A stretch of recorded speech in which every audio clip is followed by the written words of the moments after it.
So here's a quick tutorial on how to use Define STEM in your social studies resource arsenal.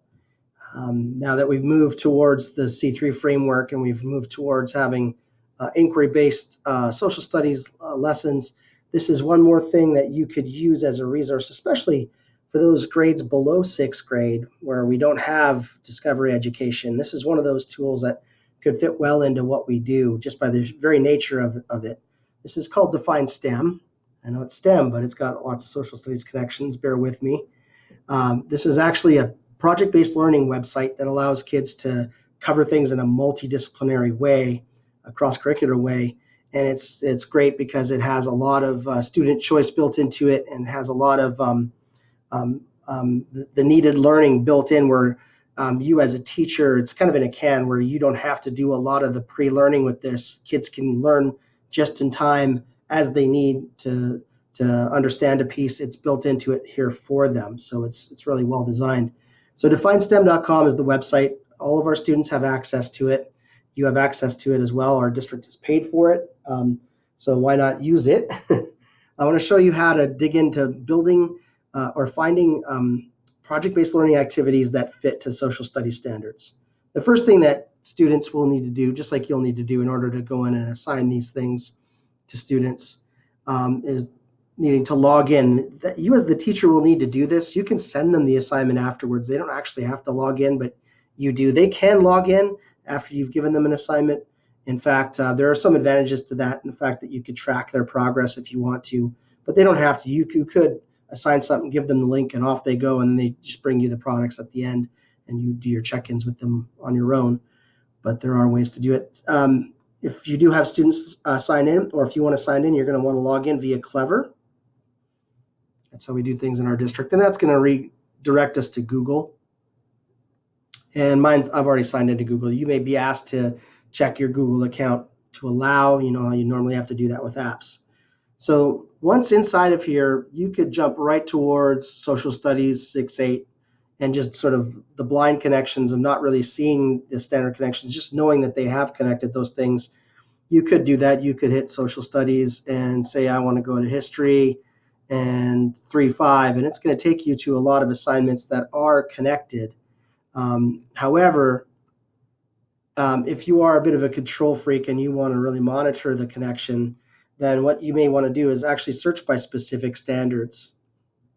When I click on search by standards, I'm just going to go to 5th grade because that's where I work with the 4th and 5th grade groups, so that's my group. So inside of 4th and 5th grade standards, there I go down to social studies, which is from the C3 framework. It's not exactly like the Arizona college and career ready standards for social studies. It is, however, very, very, very closely aligned.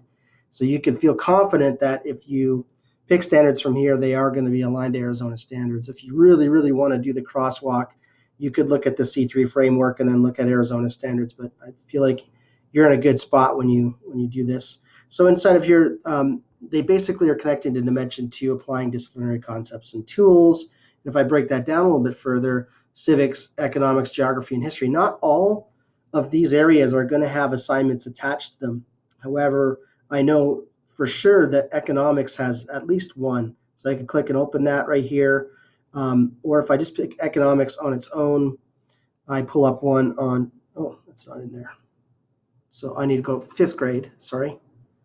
And I need to go to economics. And I can find that there's one that's connected to the Dust Bowl and human migration, grades 3-5. Again, you could drill down a little farther if you wanted to, but this is one that you could vet on your own. You could click on the read more button and it'll open up that assignment. And you notice how you could customize it and then assign it to students, or they could log in and use it through the actual tool here, and you could track their progress in the background. But as you can see here, we have, there's the introduction, and it's giving some background on the Great Depression, more background, and it's talking about how you're able to, it's going to give you information on answering the compelling question that can be found below. So going down, and if we go to the complete step introduction on working, or you can, if you want to, you could see this as student view as well. you go into here, you can go to student view to see how students would see it. But this allows you to sort of like explore the background. That's going to turn you into a place compelling question right here. How can natural and man-made disasters affect human migration and settlement? So if you complete the step, you go on, and it breaks down by the goals, the goal of this unit, the different roles that you can take on, the audience that you're making it for, and the situation, sort of setting up a background where there's a problem or a situation set up here, and you can see that it's making this real world. And as they move through this process, it's going to basically give them scoring rubrics and those kinds of things along with it. You can edit these if you want to. I don't really see the need. The one thing you may want to edit, though, is the amount of actual products that they have access to. I'm just going to skip through a couple of these here, and I'm going to go to the next parts. So when I go to do the research, there's actually, I do want to jump back for a second. There are some check-ins along the way that teachers could use. Basically, write the problem in your, recite the problem in your own word. That could be something that you have students do for you. Again, there's check-ins all throughout the process with this. So inside of this, once we get to the do the research, it's going to give us some background on water, weather everywhere, and those kind of things. And once we've sort of navigated through that, we end up in a place where we get to start looking at what products we want to make out of the learning that we're going to do. Not all the research is done yet. They're going to have to do some probably outside research with it, but it's going to walk them through what it's going to want them to do with it. So, and it actually is connected to the design process as well. It's not specifically the Stanford design process, but most design processes are similar. So there's a student input and brainstorm that has them work through. There's more check-ins for you to ask, for you to check in with them as they're working through the process and decide whether they can move on or not.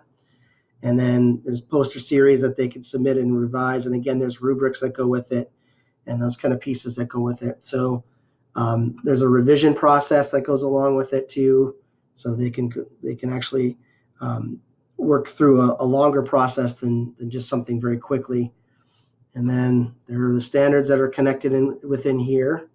So you can see a little bit more. If you wanted to drill down a bit more on the standards that you're covering with this, then this is gonna be the page you could jump to if you wanted to. And then there's a final reflection and a finished. So you have the ability to, either assign this to students when you get to a certain when you've edited it enough that you want to, or if you like it the way it stands. And you can also have them log in to get it. There's two different ways for them to use this.